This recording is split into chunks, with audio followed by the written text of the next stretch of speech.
구독, 좋아요, 알림 설정까지 부탁드릴게요. 르네상스는 대략 1400년에서 1600년 사이의 유럽 역사에서 한 시기를 가리킨다. 중세 시대와 근현대사를 연결시켰으며 르네상스는 독일, 영국, 프랑스와 같은 나라들이 같은 문화적 변화와 현상을 많이 겪었지만 14세기에 시작된 이탈리아와 가장 밀접한 관련이 있다. 영국 역사학자 작가 로버트 와일드를 포함한 많은 역사학자들은 르네상스를 역사적 시기라기보다는 주로 지적, 문화적 운동으로 생각했다. 르네상스 문화의 근본 정신은 인문주의, 즉 휴머니즘이다. 그리스 로마의 고전에서보다 인간답게 만드는 일을 뜻하는 후마니오라 휴머니오에서 시작된 말로 인간이 지니는 가치, 즉 인간의 창조성에서 만들어지는 모든 것들을 존중하는 사상이다. 이탈리아에서 그리스 로마 고전 문명의 재생이라는 의미를 가진 르네상스는 중세 이래 망각되었던 인간을 다시금 강조한 세속주의 문화운동이다. 어떠한 이유로 르네상스가 이탈리아에서 먼저 나타났으며 이탈리아가 르네상스를 선도한 이유는 우선 이탈리아에서는 13세기 이전에 봉건 제도가 쇠퇴하고 도시 상인들이 세력을 장악한 사회가 형성되었다는 점에 있다. 그리고 지리적 위치로 인해 십자군 운동기에 항구 도시들 예컨대 베네치아, 피렌체, 제노바 등이 발전하였고 또한 동양과 서양을 이어주는 지중해 무역을 독점하였다는 점에 있다. 무역에 의해 큰 세력을 키운 도시들과 그 지배층인 상인들이 바로 르네상스를 가능케 하였다. 물론 이들 외에도 이탈리아는 고대 로마 시대부터 풍부한 문화가 쌓여 있었으며 지리적으로 비잔틴 이슬람 문화를 접하기 쉬운 위치로 이들의 문화를 서유럽과 연결하는 통로 역할을 하였다. 그래서 자유의 정신이 강하고 봉건적 굴레가 비교적 약하였던 이탈리아에서 르네상스 정신은 먼저 자랄 수 있었고 이 정신이 곧 르네상스 정신으로 발전하였던 것이다. 르네상스라는 단어는 재생을 의미합니다. 중세는 로마 제국의 몰락과 함께 시작되었습니다. 그리스인과 로마인이 이룬 과학 예술 및 정부의 많은 발전은 이 기간 동안 사라졌습니다. 중세의 일부는 실제로 암흑기라고 불립니다. 이전에 배운 것 중 많은 부분이 손실되었기 때문입니다. 르네상스는 어둠에서 나오는 시대였습니다. 그것은 교육, 과학, 예술, 문학, 음악의 재탄생이었고 일반인들에게 더 나은 삶이었습니다. 문화운동 르네상스 시대의 큰 부분은 인본주의라고 불리는 문화운동이었습니다. 인본주의는 모든 사람들이 고전 예술, 문학 및 과학에서 교육하고 배우기 위해 노력해야 하는 철학이었습니다. 르네상스는 새로운 대륙의 발견과 탐험 천문학의 프톨레마이오스 시스템으로 대체 봉건 제도의 쇠퇴와 상업의 성장, 종이, 인쇄와 같은 강력한 혁신이 발명이 되었습니다. 항해를 위한 나침반, 화약. 르네상스 시대의 학자와 사상가들에게 르네상스는 주로 암흑기인 오랜 기간 동안 문화 쇠퇴와 침체 끝에 고전적인 학문과 지혜를 되살리고 재조명되는 시기였다. 르네상스 시대가 시작된 때는 대략 1350년부터 1400년까지의 기간에 시작되었습니다. 피렌체에서 시작하여 이탈리아 나머지 국가로 퍼졌으며 르네상스 이전에 중세시대 사람들은 삶이 힘들다고 생각했습니다. 전쟁과 고된 노동으로 살아야만 하는 세상이었고 시민들이 하루 종일 일했습니다. 중세 유럽은 신을 믿고 숭배하고 교황을 따르는 것이 매우 중요하던 시기였습니다. 그래서 예술, 문화, 건축 등은 신을 찬양하고 신에 대한 믿음을 표현하는 도구로 많이 쓰여졌죠. 그런데 그때 1346년에 발발한 전염병 페스트가 전 세계적으로 퍼졌습니다. 페스트로 유럽 인구의 30에서 60% 죽었는데 사람들은 전염병을 고치기 위해 신에게 기도를 올렸습니다. 그렇지만 현실은 조금 더 나아지지 않았고 오히려 종교 모임으로 인하여 역병이 더욱더 번져 악화되기까지 했죠. 그리고 그들이 믿고 따르던 성직자들도 죽어나가기 시작하자 사람들은 신을 원망하고 여지껏 자신들이 해왔던 찬양이 허무하게 느껴지는 거죠. 그래서 그 전염병 이후에는 맹목적으로 신만을 떠받들던 사회에서 인간 중심의 사회로 변모합니다. 중세기와 르네상스의 큰 차이는 과학이라고 말씀드릴 수 있을 것 같습니다. 중세기는 과학의 암흑기라고 불릴 정도로 신성시대였습니다. 십자군전쟁 그리고 종교 부패가 많이 일어났고 종교가 가장 강했던 시기예요. 중세기에는 신이 최고였기 때문에 모든 문학과 그림에는 항상 신이 나왔고 신과 관련된 것들을 쓰고 그렸습니다. 그에 반해 르네상스는 문화가 꽃피는 시기였다고 할 수 있죠. 사람들이 신이 아니라 인간에 대해 탐구하는 시기였고 그러다 보니 그때 다빈치와 같은 천재 예술가가 등장할 수 있었습니다. 대부분의 중세시대의 고전 연구와 거의 모든 지적 활동은 일반적으로 수도원 교단의 일원인 성직자에 의해 수행되었습니다. 말씀드렸다시피 신이 중요했던 시대니까요. 르네상스는 인간이 중요한 시대였고 그러다 보니 여러 가지 기록이 많이 남아 있습니다. 중세시대에는 신에게만 복종하는 시대였기에 미술도 신에게만 집중했고 과한 아름다움에 의해 관객이 신에 집중하지 못한다는 이유로 평면적인 그림들이 그려졌습니다. 르네상스에는 인본주의 인간이 신보다 중요하다는 사상의 확산이 지금까지 미술의 발전을 막은 중세 미술에서 벗어나려 한 것입니다. 르네상스로 원근법이 등장해 그림은 입체감을 갖추게 되었고 표정이나 몸짓도보다 인간적이고 생동감 있게 변했습니다. 기독교 신이 아니라 그리스 로마 신화 속 인물들이 그림에 등장하고 때때로는 동시대 사람이 그림 속에 남겨지기도 했죠. 억압적인 신을 위했던 이유로한 미술 사조에 대한 반항이라고 생각하시면 됩니다. 1300년대에 피렌체 사람들은 다르게 생각하기 시작했습니다. 그리스인과 로마인의 과거 생활을 연구하면서 그들은 인생이 다른 방식으로 이루어질 수 있다는 것을 깨달았으며 이는 인본주의라는 새로운 사고 방식을 도입했습니다. 인간을 중심에 두어 예술, 문화, 과학, 기술 및 음악을 다시 깨우고자 했습니다. 르네상스는 과학혁명의 토대가 만들어져 중세를 근대와 이어주는 시기가 되었으며 여기서 문예부흥이란 구체적으로 14세기에서 시작하여 16세기 말에 유럽에서 일어난 문화, 예술 전반에 걸친 고대 그리스와 로마 문명의 재인식과 재수용을 의미한 것입니다. 르네상스란 말의 어원은 르네상스 시대의 화가였던 바사리 졸지어 마사위가 처음 썼다고 하는데 그 언어적 의미는 프랑스 말로 재생이다. 르네상스는 현대 기술을 사용하면서 고대 그리스와 로마 시대의 고전 양식을 되살리는 새로운 예술 시대의 시작을 상징합니다. 바사리는 예술가들의 생애라는 글을 썼는데 그는 치마부에와 조토로부터 시작하여 미켈란젤로에 이르러 완성된 고대 미술의 부활을 레나시타 웨나스다라고 불렀다. 이것이 곧 재생이라는 의미였던 것이다. 르네상스는 중세 이래 망각되었던 인간을 다시금 강조한 문화운동이다. 찬란했던 그리스 로마 문명의 재발견 이를 통해 국가 발전. 이런 바탕으로 독일 비스마르크나 이태리 무솔리니가 과거 제국영화를 꿈꾼 것이 제국주의입니다. 중세시대는 서로마 제국의 몰락과 함께 시작되었다. 그리스인과 로마인이 만들어온 과학, 예술, 문화의 발전은 이 시기에 상당 부분 상실되었다. 중세는 실제로 암흑기라고 불리는데 그 이유는 앞 역사에서 배운 많은 것들이 사라졌기 때문이다. 르네상스는 어둠에서 벗어난 시기였다. 그것은 교육, 과학, 예술, 문학, 음악, 그리고 전반적으로 인간들의 더 나은 삶의 재탄생이었다.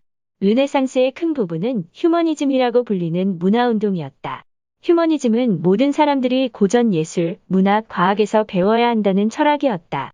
예술에서 사실주의와 인간의 감정을 찾았고 또한 사람들이 위안과 아름다움을 추구하는 것은 괜찮다고 나쁘지 않은 것이라고 말했다.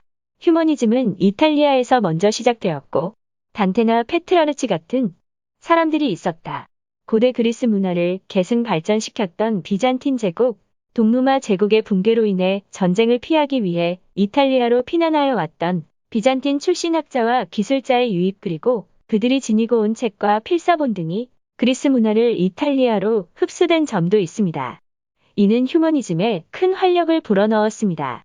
이탈리아가 르네상스를 선도한 이유는 우선 이탈리아에서는 13세기 이전에 봉건 제도가 쇠퇴하고 도시 상인들이 세력을 장악한 사회가 형성되었다는 점에 있다. 그리고 지리적 위치로 인해 십자군 운동기의 항구 도시들 예컨대 베네치아, 피렌체, 제노바 등이 발전하였고 또한 동양과 서양을 이어주는 지중해 무역을 독점하였다는 점에 있다. 이러한 이유로 이탈리아는 그 당시 상당히 부유한 나라였다. 즉 무역에 의해 큰 세력을 키운 도시들과 그 지배층인 상인들이 바로 르네상스를 가능케 하였다. 이 점에서 르네상스는 일종의 시대적 정신운동이라고 말할 수 있습니다. 역사적인 측면에서 유럽은 르네상스의 시작과 더불어 빛나긴 중세시대의 막을 내렸으며 동시에 르네상스를 거쳐서 근세시대로 접어들게 되었으며 르네상스의 정신 또는 운동은 이탈리아에서 비롯되었으며 얼마 안가 유럽의 다른 국가 프랑스, 네덜란드, 영국, 독일, 오스트리아 등지로 퍼져나갔다. 이탈리아 르네상스의 특징인 인문주의란 스투디아 후마니타티스 스투디아 휴메네데즈라는 말에서 연유되었는데 중세 스콜라 학문 중에서 일반 교양 과목인 문법, 수사학, 역사, 시 등을 연구하는 것을 일컫는다. 이 과목들은 내용상 그리스와 라틴 고전을 연구하는 것이었고 신을 연구하는 것이 아니었다. 따라서 자연스럽게 인간 연구에 중점을 두게 되어 세속주의 정신이 발전하게 되었던 것이다. 이탈리아가 고대 로마 제국의 수도로서 많은 옛 유물을 간직하였고 비잔틴 이슬람 문화의 영향을 알프스 이북보다 또는 다른 유럽 지역에 비하여 가깝게 받았다는 점도 지적할 수 있겠다. 그래서 자유의 정신이 강하고 봉건적 굴레가 비교적 약하였던 이탈리아에서 르네상스 정신은 먼저 자랄 수 있었고 이 정신이 곧 르네상스 정신으로 발전하였던 것이다. 이탈리아 르네상스의 특징은 문예지향적이다. 페트라르카 보카치오 등은 시인과 소설가로서 각기 인문주의 및 근대소설의 장을 열었다. 또한 르네상스기 이탈리아는 미술과 건축에서 그리고 조각 분야에서 천재들을 배출하였다. 즉 원근법을 새로이 부각시킨 조토, 최후의 만찬, 모나리자를 그린 레오나르도 다빈치, 최후의 심판 다비드상을 남긴 미켈란젤로 등은 모두 예술가들로 예술 작품을 통하여 새로운 세계관을 표현하였다. 이러한 특징은 알프스 이북에서 르네상스가 사회 비판적 성격을 지닌 것과 현저히 구별되는 것이다. 1453년 콘스탄티노플의 몰락은 많은 학자들이 중요한 책과 원고, 그리고 그리스 학문이 전통을 가지고 이탈리아로 도망쳤기 때문에 휴머니즘을 크게 북돋워 주었다. 휴머니즘에는 중요한 특징이 있었다. 다양한 표현과 인간 본성을 주제로 삼았습니다. 인간의 존엄성을 강조했다. 인간 활동의 가장 높고 고귀한 형태로서 참의, 삶이라는 중세 이상 대신 인본주의 자들은 창조와 자연을 지배하려는 시도를 하였다. 마지막으로 휴머니즘은 잃어버린 인간의 정신과 지혜의 재탄생을 기대했다. 그러나 그것을 회복하기 위해 노력하는 과정에서 휴머니스트들은 새로운 영적, 지적 관점의 통합과 새로운 지식의 육성에 힘을 보탰다. 휴머니즘의 효과는 종교적 정통성을 강요하는 정신적 엄격함에서 벗어나 자유로운 탐구와 비판에 하였으며 인간 사상과 창조에 대한 새로운 확신을 불어넣는 데 있었다. 이탈리아로부터 새로운 휴머니스트 정신을 르네상스 확산시킨 것은 인쇄술의 발명에 의해 유럽의 모든 지역으로 퍼져나갔고 이는 고전, 문헌의 사용을 급격히 증가시켰다. 북방 휴머니스트들 중 가장 중요한 인물은 데시데리우스 에라스무스였는데 그의 우신예찬 1509 작품이 바로 교회의 허위와 위선을 풍자했다. 그는 우신 바보신을 만들어 교황 성직자뿐만 아니라 군주, 학자들도 비판했다. 그리고 우신예찬은 금사로 지정되었다. 하지만 유럽에서 이 저서의 파급력은 엄청났고 에라스무스는 종교개혁가를 비롯한 인문주의자들 사이에서 유명해지게 되었다. 이 작품은 휴머니즘의 본질을 잘 나타내고 있으며 이러한 인본주의자들이 제공한 지적 자극은 종교개혁에 불을 붙이는데 일조했는데 르네상스의 정신이 가장 잘 나타난 것은 예술이었다. 예술은 지식의 한 갈래로 보여지고 그 자체로 가치 있고 우주에서 인간의 위치에 대한 통찰을 할 수 있게 되었다. 레오나르도 다빈치와 같은 인물에게 예술은 과학이었고 자연을 탐구하는 수단이었고 발견의 기록이었다. 예술은 눈에 보이는 세계의 관찰을 바탕을 두고 있었고 이 시기에 발달한 균형, 조화, 원근법 등은 수학적 원리에 따라 행해지는 것이었다. 그들은 인본주의를 빠르게 발전시켰습니다. 부유한 상인들은 예술가들을 후원하였고 이러한 후원으로 예술이 번성하기 시작했고 새로운 생각이 나타나기 시작했습니다. 전 대륙이 미술에 점점 더 많은 돈을 지출했습니다. 14세기에서 17세기 사이에 유럽에서 문화, 정치, 과학 등에 대한 지적 폭발이 일어난 르네상스는 아마도 고대 로마가 멸망한 이후 인류 발전에 있어서 가장 중요한 시기일 것이다. 르네상스는 유럽에서 중세와 근대사를 잇는 문화적 다리로 여겨지는 시기였습니다. 그것은 중세 말기의 이탈리아, 특히 피렌체에서 문화, 운동으로 시작되어 이후 유럽의 나머지 지역으로 퍼져 근대 초기의 시작을 알렸습니다. 르네상스의 생각의 기반은 인간은 만물의 척도라고 말한 프로타고라스와 같은 고전 그리스 철학의 재발견에서 파생된 인본주의에 이었습니다. 이 새로운 생각은 예술, 건축, 정치, 과학 및 문학에서 드러났습니다. 초기에 얘는 유화의 발전과 콘크리트를 만드는 방법에 대한 지식이었습니다. 종이와 금속 활자의 발명이 15세기 후반부터 아이디어의 보급을 가속화했었으며 르네상스는 15세기와 16세기 동안 유럽 전역으로 퍼졌습니다. 그러나 르네상스의 변화는 유럽 전역에서 일관되게 전파되지는 않았습니다. 르네상스 시대는 예술, 지식, 문화의 새로운 변화를 일으켰다. 그것은 이슬람 과학과 기술, 의학을 수용하면서 새로운 도구 망원경 현미경 기압계를 이용해서 자연을 관찰하고 측정하는 기술이 발달했으며 수학을 이용하여 관찰 결과를 설명하고 반복된 실험을 통해 관찰 결과를 확인하고 증명하였으며 이를 인쇄술의 발달로 새로운 사상과 발견이 대다수의 사람들에게 빠르게 공유됨으로써 지식의 독점이 붕괴되기 시작하였으며 지식의 평준화가 시작되었다. 고전 철학, 문학, 예술의 재발견과 함께 시민들의 사고방식을 바꾸었다. 이 시대는 오늘날까지도 영향을 미치고 일어나고 있는 새로운 발명품과 탐험으로 세계의 사고방식을 바꾸어 놓았기 때문에 매우 중요했다. 근대 유럽의 형성. 중세 봉건 사회는 14세기경부터 교회 중심의 세계관이 무너지면서 해체되기 시작하였다. 중세적 문화와 봉건적 사회 구조의 쇠퇴는 새로운 사회체제와 새로운 문화, 즉 근대 세계와 근대 문화로서 르네상스, 종교개혁, 유럽의 세계 진출, 과학혁명 등으로 구체화되었다. 흑사병으로 알려진 14세기 패스트는 유럽 일부 지역에서 인구의 60%까지 죽였다. 흑사병은 르네상스의 발판을 마련하는 데 도움을 주었다. 고트프리트는 검은 죽음에서 말했다. 르네상스가 시작되었다고 여겨지는 피렌체에서 많은 저명한 관리들의 죽음은 사회의 정치적 격변을 일으켰다. 13세기부터 17세기까지 강력하고 영향력 있는 귀족 가문인 메디치 가문은 패스트로 인해 피렌체로 이주했다. 예술가들의 후원자가 되는 것은 새로운 권력자들이 그들의 부를 과시하는 아주 좋은 방법이었다. 일부 역사학자들은 흑사병으로 인해 사람들이 교회의 사후세계에 대한 것을 의심하고 현재에 더 집중하게 되었다고 주장하는데 이것은 르네상스 인본주의 철학의 한 요소다. 많은 역사학자들은 피렌체를 르네상스의 탄생지로 생각하지만 다른 역사학자들은 이탈리아 전체로 그 명칭을 넓히고 있다. 반네스 마이어스에 따르면 이탈리아에서 르네상스 시대 사상, 가치관, 예술적 기법이 유럽 전역으로 퍼져나갔다. 르네상스는 이탈리아 피렌체에서 시작되어 이탈리아의 다른 도시, 국가로 퍼졌습니다.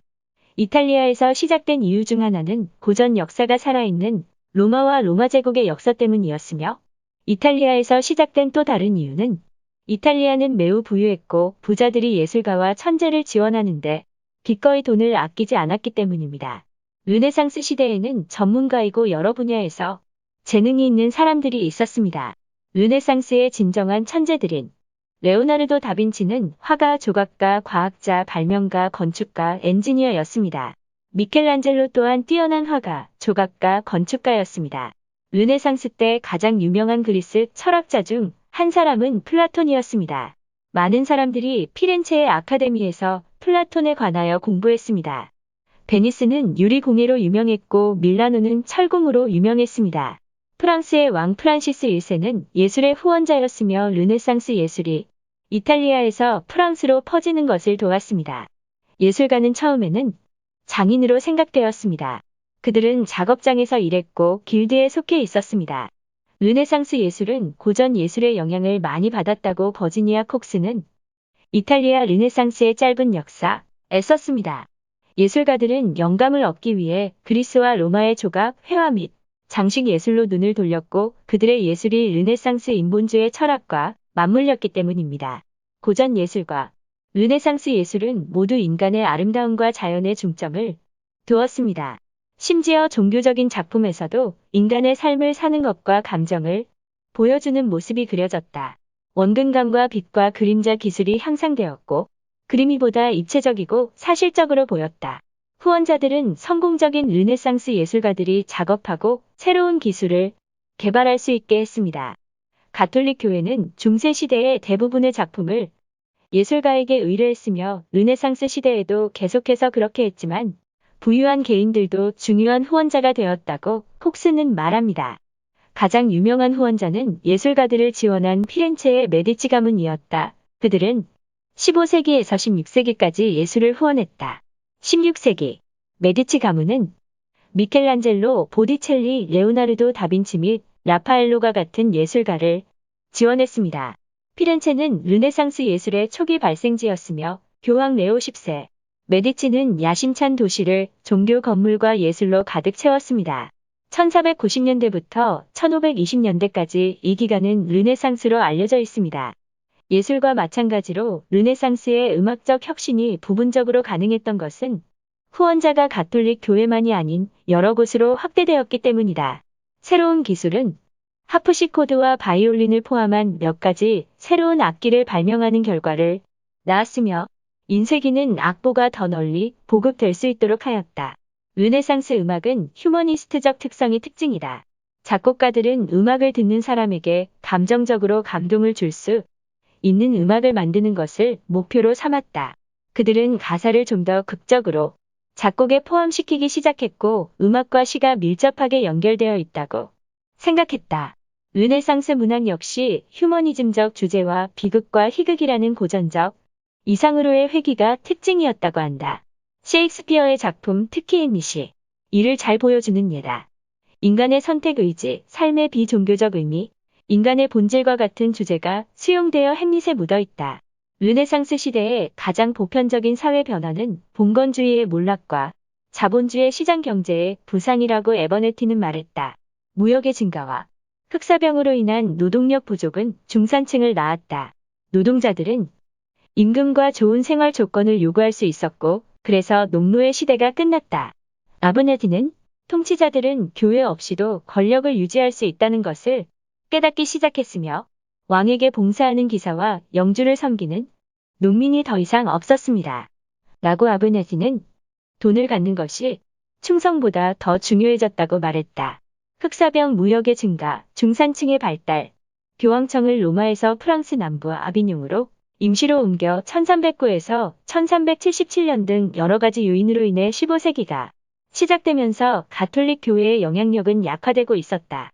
고전 문헌이 재등장과 르네상스 휴머니즘의 증가는 종교에 대한 사회의 접근법과 교황권의 권위를 변화시켰다고 에버네티는 말했다. 에버네티는 인문주의는 서로 다른 운동과 종파를 일으키는 분위기를 만들었다면서 마틴 루터는 족벌주의와 면죄부 판매와 같은 관행을 없애고 싶어 가톨릭 교회의 개혁을 강조했다. 고 말했다. 에버네티는 아마도 가장 중요한 것은 인쇄기의 발명으로 라틴어가 아닌 언어로 성경을 보급할 수 있었다. 고 말했다. 평범한 사람들이 이제 성경의 교훈을 읽고 배울 수 있게 되어 복음주의 운동으로 이어졌다. 이들 초기 복음주의자들은 교회의 제도적 힘보다는 성경이 중요성을 강조했고 구원은 면죄부나 작품보다는 개인적인 개종이라고 믿었다. 르네상스의 주요한 과학적 발견 중 하나는 폴란드 수학자, 천문학자인 니콜라우스 코페르니쿠스로부터 나왔다. 1530년대에 그는 태양계 이론을 발표했다. 이것은 태양을 지구보다 태양계의 중심에 둔다. 코페르니쿠스의 저서는 가톨릭 교회에서 금지된 것이기는 하지만 과학사에 있어서 중대한 돌파구였다. 경험주의가 과학 사상을 장악하기 시작했다.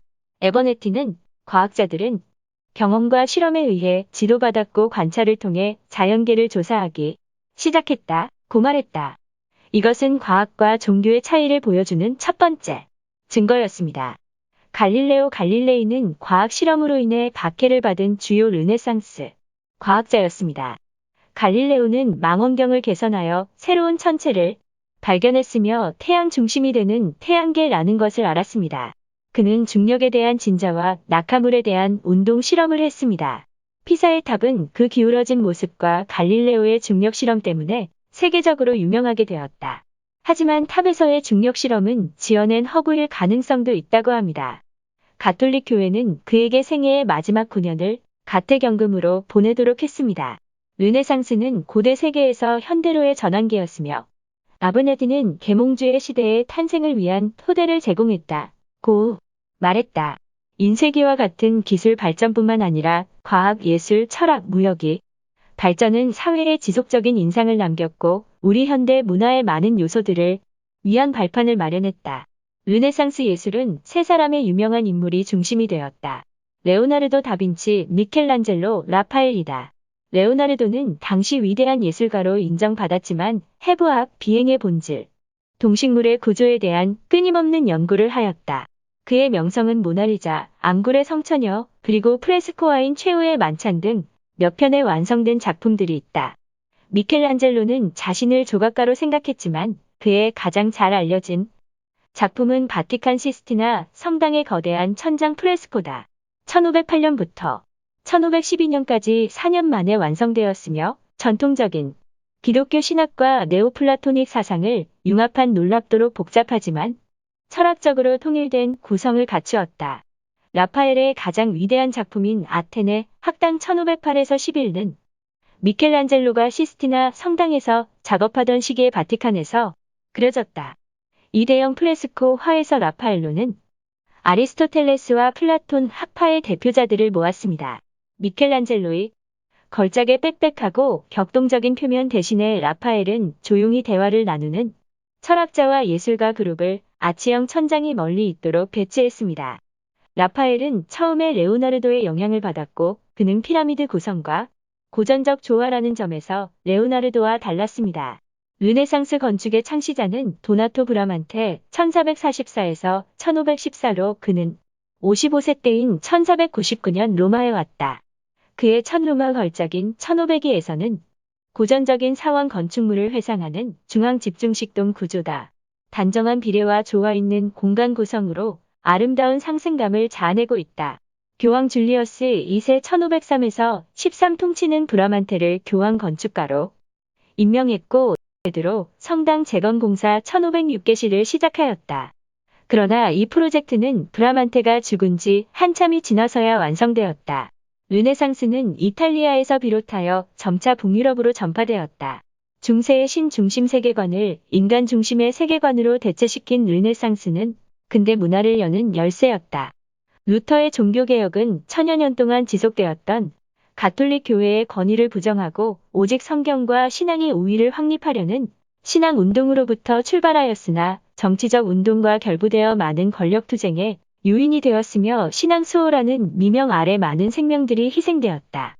유럽의 세계 진출은 과거 지리상의 발견으로 불렀는데 이러한 움직임은 새로운 시대의 과학과 기술을 수단으로 삼고 해외로 진출하려는 근대 국가의 의지가 합하여 이루어진 성과였다. 그리하여 신대륙과 아시아에까지 유럽인들이 진출하게 되었다. 과학혁명은 근대 세계의 주역으로 부상한 시민층의 세계관을 대변하였다. 전통과 권위에 의존하여 지배권을 장악하였던 봉건 세력은 합리성, 논증을 주장하는 시민층의 도전에 밀려 점차 그 힘을 빼앗기지 않을 수 없었다. 그리하여 혈통에 의해서 입신을 독점하여 왔던 봉건 귀족들은 개인의 노력과 능력에 따라 출세가 좌우되어야만 한다는 시민층의 세계관을 받아들이지 않으면 성공할 수 없었으므로 귀족의 세계관과 시민층의 세계관의 갈등이 근대국가의 성격에서 나타나게 되었고 이 갈등은 18세기 말 프랑스 대혁명에 의하여 시민층 세계관의 승리로 판가름나게 되었다.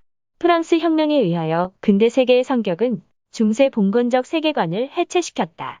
그것은 탐험, 무역, 그리고 외교 여행의 붐과 일치했다. 심지어 전쟁까지. 고대 그리스와 로마인들처럼 르네상스가 그토록 많은 영감을 얻은 사람들로부터 정복군은 정권 교체뿐만 아니라 문화적 쇄신을 가져올 수 있었다. 보카치오의 데카메론은 세속 정신을 잘 보여주는 르네상스의 대표적 저술의 하나인데 그 내용은 완전히 세속적이며 사용된 글조차 이탈리아어로 쓰여 일반 대중을 독자 대상으로 삼아 쓰여졌다. 데카메론의 내용은 당시 유행하던 흑사병을 피하여 모인 부유한 피렌체 남녀들이 10일 동안 함께 지루한 시간을 보내며 이야기한 설화를 기록한 형식으로 되어 있다. 강도, 창녀, 불황자의 이야기와 함께 수도사들을 다룬 데카메론은 매우 풍자적이고 세속적이어서 당대에 해이하였던 성문제와 사회윤리를 꼬집고 있다. 이리하여 데카메론은 그 이후 이탈리아 문학은 물론 유럽 각 지역의 문학에 깊은 영향을 주었다. 번성을 거듭하던 르네상스의 끝은 피렌체의 쇠퇴와 직접적인 관련이 있습니다. 1527년 로마의 몰락과 함께 막을 내리고 16세기 매너리즘으로 이어졌습니다. 그러나 르네상스 정신에 근거한 예술 작품들은 북부 이탈리아와 북부 유럽에서 계속해서 만들어졌습니다.